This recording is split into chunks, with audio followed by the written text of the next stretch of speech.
आता पुढची कथा नामदेव महाराजांपर्यंत आपली पोहोचणार आहे. पंढरपुरामध्ये काशी क्षेत्रातले काही ब्राह्मण गेले आणि काशी क्षेत्रावरून आलेल्या ब्राह्मणांनी नामदेव महाराजांना सांगितलं, नामदेवा, आळंदीला कोणीतरी साधन संतांचा अवतार झाला असं ऐकलं मी. नामदेव महाराज म्हणे, माझ्यापेक्षा कोणता मोठा? हे बघा, गंमत तिथंच आहे. प्रत्येकाला वाटतं मीच. मग त्यांची जिरवण्यासाठी कोणीतरी येतं, त्याला शेरला सव्वा शेर म्हणतात. नामदेव महाराजांना देवानेही सांगितलं, नामदेवा, आळंदीला गेलं पाहिजे. म्हणे, का बरं? साधू संतांचा मेळा जमलाय तिथं, तूही जरा जा, तुलाही अनुभव येतील. आता देवाचं कसं टाळणार? एकनाथ महाराज तर फार गोड वर्णन करतात. संत मंडळींमध्ये देवाला काय सुख भेटतं, कुठून येतो परमात्मा संतांच्या संगतीला.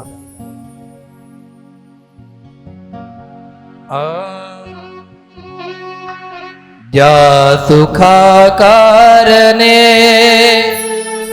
देव वेडावला, ज्या सुखा कारणे देव वेडावला, वैकुंठ सोडून संत सदनी राहिला, देव संत सदनी राहिला. ज्या सुखा कारणे देव वेडावला, ज्या सुखा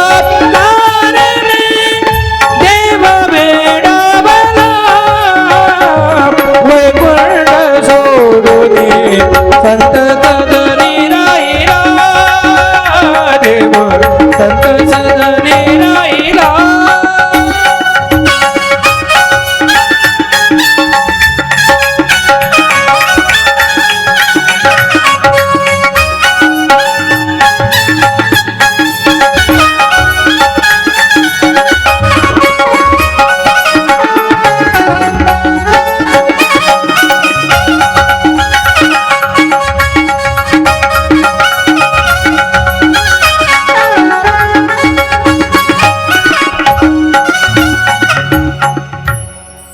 ज्या सुखा कारणे देव वेडावला, वैकुंठ सोडून संत सदनी राहिला. धन्य धन्य संत सदन, जेथे लक्ष्मी सहित शोभे नारायण. संत समागामध्ये परमात्मा वैकुंठ सोडून येतात. हे नामदेवा, आळंदीला जा. माझा निवृत्ती, माझा ज्ञानोबा, माझा सोपान, माझी मुक्ता, फार प्रताप आहे नामदेवा त्यांचा, जा.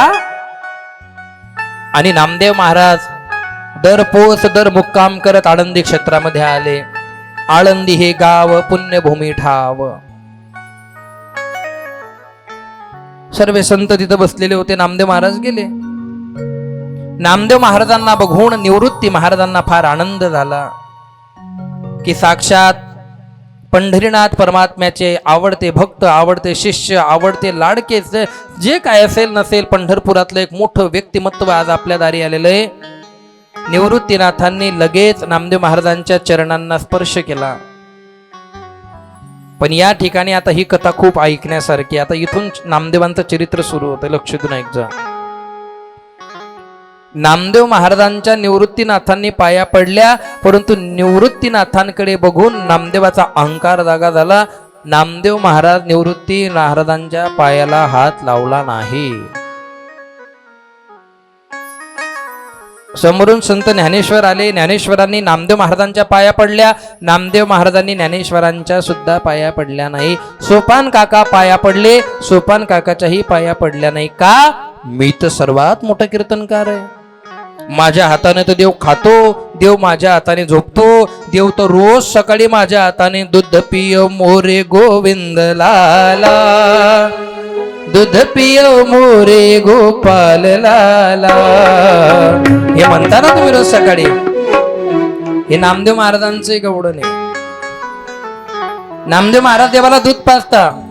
सोने का गडवा दूध ने भरिया, पियो नारायण आगे धरिया. ऐसा भगत मैं कभी नहीं पायो, नाम देव ने दूध पिलायो. दूध पियो पियो पियो दूध पियो मोरे गोविंद लाला, गोविंद लाला, दूध पियो मोरे गोपाल लाला. ज्याच्या हाताने देव दूध पितो तो कशाला झुकणार आहे कोणासमोर?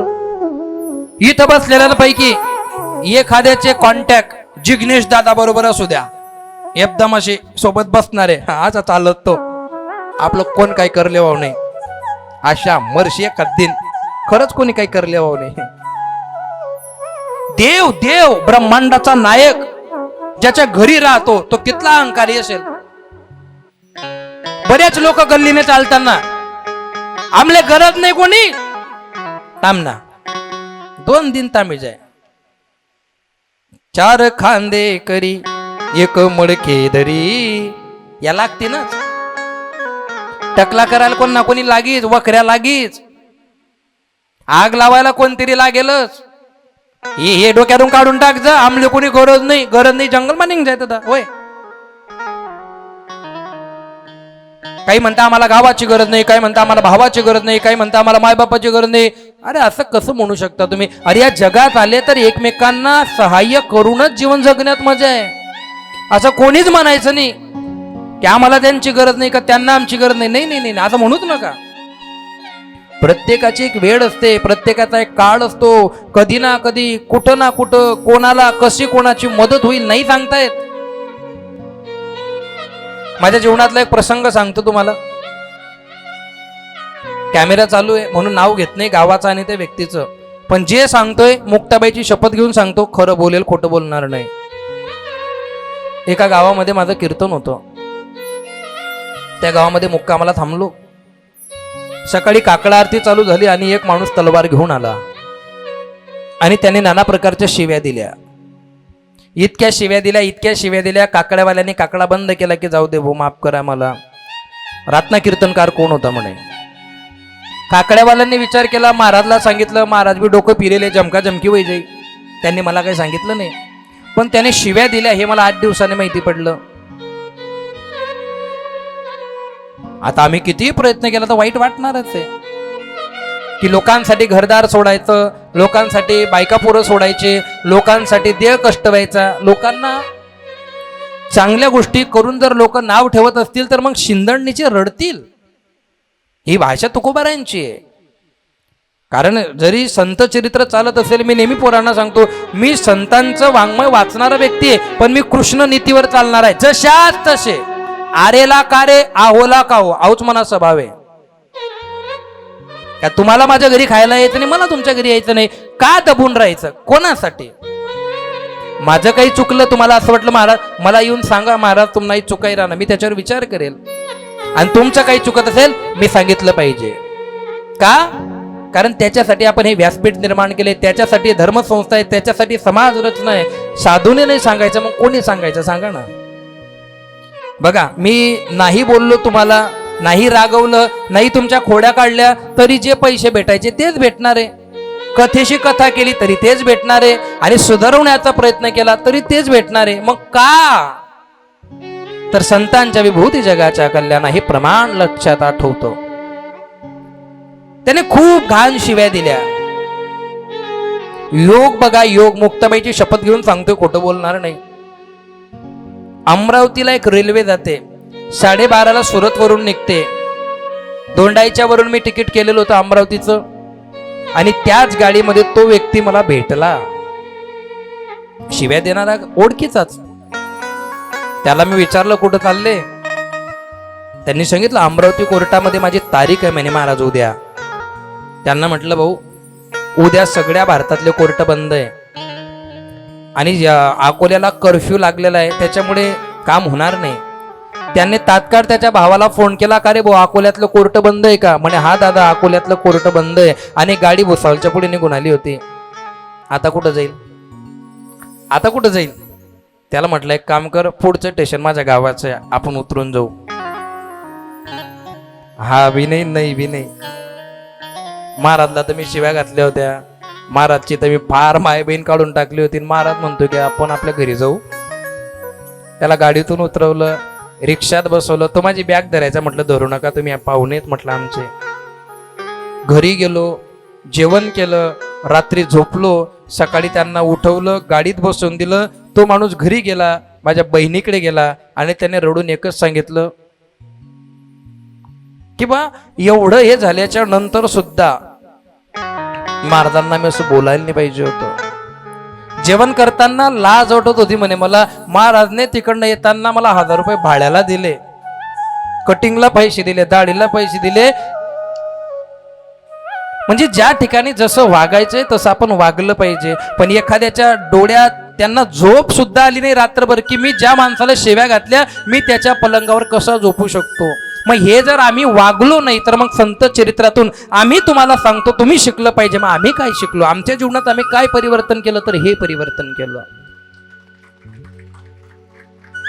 पण माणसं चांगले आहेत बरं आमचे, दिवसभर झोपतात आणि रात्री फिरतात मधुरम. आणि आपण माले फोटो टाकतात, त्या 1 नंबर कॉफी होती म्हणतो तुम्ही आहे ना चांगली मोत मरावतली. नाही चांगलाच आहेत त्या. हसून खेळून मोकळेत आमची सगळी मंडळी. कोणाला त्रास नाही, एकालाही व्यसन नाही, एकाच्याही मनामध्ये पाप नाही. एकही रूम सोडून इकडे तिकडे भटकणार नाही, टपरीवर दिसणार नाही. एकदम नियमात राहता बिचारे त्यांचं. फक्त खायला पोटभर पाहिजे त्यांना. रातले 3लेच उठी बट्टस त्या, काही चिवडा भेटे का जप रे तात्या जपणार आहे. या पंढरीनाथ बाबाला 4:30लेच उठी घ्यात काल दिन. म्हणतं मावशीने याद येत नाही म्हणे, चला त्या मेथुना लाडू करात म्हणे कथान पहिला दिन, आणि तो डबा यादी राहणार म्हणे. मला जाईव का म्हणे एक दिन घर, म्हणता गुपचुपाटे बटाना खोटं इथे विचारले त्यातले.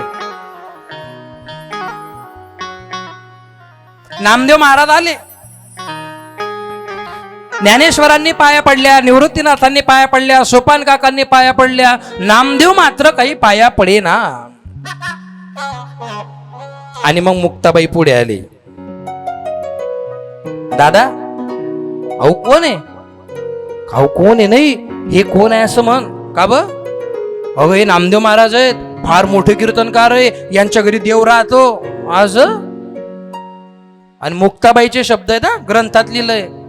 नामदेव महाराजच्या डोळ्यात डोळे टाकून नामदेव महाराजांना मुक्ताबाई म्हणते, का रे कीर्तनकार आहे तू?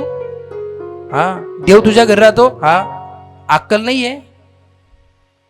निवृत्ती दादा पाया पडले, ज्ञानोबा पाया पडले, पाया पडायची अक्कल नाहीये तुला? कीर्तन करतो, विद्वान झाला, देव तुझ्या घरी राहतो, म्हणजे तू असं वागशील संत लोकांसोबत? माहित नाही तुला कीर्तनाचे नियम? पंढरीच्या लोका नाही अभिमान, पाया पडे जन एकमेका. आपल्या कोणी पाया पडलं की आपण त्याच्या पाया पडलं पाहिजे, ही वारकरी संप्रदायाची संस्कृती माहित नाही तुला? नामदेव महाराज काहीच बोलत नव्हते. हे कोण आहे हो? निवृत्तीनाथ आले. अरे मुक्ता असं बोलू नको, ते फार मोठे कीर्तनकार आहे बरं, देव त्यांच्या हाताने खातो. अगं जनाबाईला फार मोठी संत बनवलंय त्यांनी, तू पण त्यांच्या पाया पड. मग नामदेव महाराज म्हणता, ऐकलं का काय म्हणतोय तुझा भाऊ? ऐक राहणार रे गुपचुपट. ए निवृत्ती दादा, तुला पाया पडायचे असतील तू पड, लोटांगण घाल, मी पडाव नाही. का ब? अहंकारी येतो, त्याला किंमत नाही. तुम्ही येण्यासारखे त्याच्या पाया पडताय, आणि तो तट ना तट आहे, आणि जो झुकत नाही तो मला चालाव नाही. काय कळतं रे नामदेवा तुला? काय केलंय जीवनामध्ये आजपर्यंत सांग बरं? कोणता ग्रंथ लिहिला तू आजपर्यंत? म्हणे नाही. या माझा भाऊ ज्ञानेश्वर महाराज, ज्ञानेश्वरी मुखातून काढली, हरिपाठ चांगदेव 65 अमृतानुभव. माहितीये तुला काय लायकी तुझी रे? हे माझे निवृत्ती दादा, संपादन केली विद्या, गैनीनाथांचे शिष्य. कोण आहे तुझा गुरु सांग बर? नामदेव महाराज दिले घाम फुटना. आई इथलीशी पोर, इथलीशी नाही येते, खतरनाक आहे. लवंगी मिरची ती कटत राहते, खावन लवकर समजत म्हणून सांगितलं नो. आज मोठी होती ती इथली लंबी, ती तिखट लागत नाही, पण तरी आज तिखट लागणे झाली. सूत्र बदली का आज? लवंगी मिरची बेकार तिखट असते ते महाराष्ट्रात पाववड्या बरोबर भेटते. आई गुजरात मा इथला बेकार लोक कच्च्या मिरच्या देत असत्या. महाराष्ट्रात खाण्याची फरत महाराष्ट्रात, आणि ती बी आपल्या खानदेशात एक नंबर जेवण. तुम्ही आपला खानदेश सोडला, मराठवाड्यात गेले का वरण मा डाळ दिकत नाही. हा, आणि जर त्यातनी खिचडी दखी ना तांदूळ मोजिल्या तुम्ही 1 2 3 4 कच्चाच राहत असत्या. अन्नाला नाव ठेवू नये, पण ती परंपरा आहे त्यासनी. आणि 15 दिन वारी मा चाला, 15 दिन वरणच भेटे तुमले. तुम्ही गरम का होई जायत ना. हा, वरण. आणि वाढायची पद्धत बी त्या बायांची उभ्याने मग्याने वरण टाकताले, डोकं टाकते बी नामना. रिअल परिस्थिती सांगितला ना मी. एकदा वारीचा आनंद घ्या. पोराव पुढच्या वर्षी या मुक्ताबाईच्या पालखीमध्ये 2 दिवस काही येत नाही, तुम्ही या. बायांना बी सोबत घ्या, लेकर बी घ्या सोबत. तेच सोबत येणार आहे, दुसरं काही सोबत येणार नाही. 2 दिवस चालायचं मुक्ताबाईंच्या सोहळ्यामध्ये, मस्त आनंद येतो. मुक्ताबाईने डायरेक्ट चिरहरण करून टाकलं नामदेवाचं. काय कळतं तुला ते सांग. कोण आहे तुझा गुरु? माझा गुरु निवृत्तीनाथ आहे. निवृत्तीनाथांचे गुरु गैनीनाथ आहे. गैनीनाथांचे मच्छिंद्र, मच्छिंद्रांचे पुढे ते गैनीचे गोरक्ष, गोरक्षराचे मच्छिंद्र, मच्छिंद्राचे भोले बाबा. सांग तुझी परंपरा काय? घाम फुटायला लागला. पंखा आता फिरावा, घाम फुटी राहणार, आता फिरावा. हा, मला बी एक काम 2 कामे करलेत जा.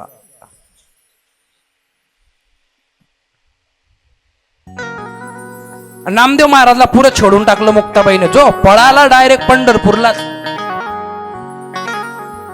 आणि देवाला बोलवलं, देवा इकडे. काय तू आळंदीला कशाला पाठवलं होतं मला? म्हणे तुझा सन्मान करायला. तेच नाही रे पुरं माले म्हणे फरकडी टाका म्हणे. देव म्हणे आई लागा होतो. नामदेव महाराज म्हणे मग घर कोपरामा सांग देता. नाही म्हणे कान सोनार पाट टोचणं पडतस. आणि इथं मुक्ताबाई सोनार झाल्या. नामदेवाचे कान टोचले. पहिले ज्ञानदेवाचे टोचले, योगी पावण मनाचा. नंतर चांगदेवाचे टोचले, त्याने गुरु केलं. त्याच्यानंतर ज्ञानदेव, चांगदेव आणि नामदेव हे 3 शिष्य आहेत. एका पद्धतीने मुक्ताबाईंचे काय मोठा अधिकार आहे. काय केलं मग मुक्ताबाईने? काय केलं? अरे मला विचारत होती ती, तुला गुरु कोण आहे म्हणे. मग अरे कथा गुरु आहे म्हणपा. मग ती गोरोबा काकाला बोलून आणलं तिने. गोरोबा काका कुंभार समाजात जन्माला आलेले. आणि त्यांनी मला तपासलं. गोरोबा काकांना मडकं कळत होतं ना, कच्च आहे का पक्क आहे.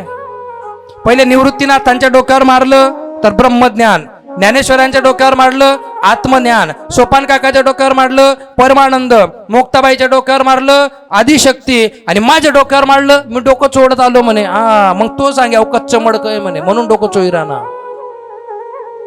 आणि अजून बी ती पद्धत आहे विशाल भाऊ, अजून बी ती पद्धत आहे. माणूस चुकानंतर असा करस आहे की नाही. तुमले काय वाटतं मला डोळा उघडत नाही असं. बोले बाबा ना 3रा डोया आणि म्हणा या 2 डोया कवय उघडती नाही, कोणलेच माहित नाही रास. आबा आई गाणं म्हणा विरोध माय. आई म्हणा गाणं बायांना समजत नाही, पण तुम्ही सगळ्या माझ्या धर्माच्या बहिणीनं लक्षात ठेवता. या गाण्यावर जास्त कुदत जाऊ नका. बोले बाबा चांगला नाहीये. डम डम डम डम डमरुवाला अन महादेवा उघड 3रा डोळा न दर्शन हो. मी नाही म्हणणार तरी विशेष लगेच त्यांना ढंगळांग ढगळा. नाचा टाइमले जर तुम्ही डायरेक्ट बोले बाबा चॅलेंज कर रहा ना तू उघड तिसरा डोया आणि त्यांनी जर तिसरा डोया उघाडी संतून कडे दकली ना मावशी तर इथलीशी राग होई तुम्ही मग तुला दर्शन भेटी मा इथनी पण तुला दर्शन लेवाले माली येणं पडीन लगेच 13 दिन मा कीर्तन रूप पाहत आलोचनी चॅलेंज नाही करायचं देवाला.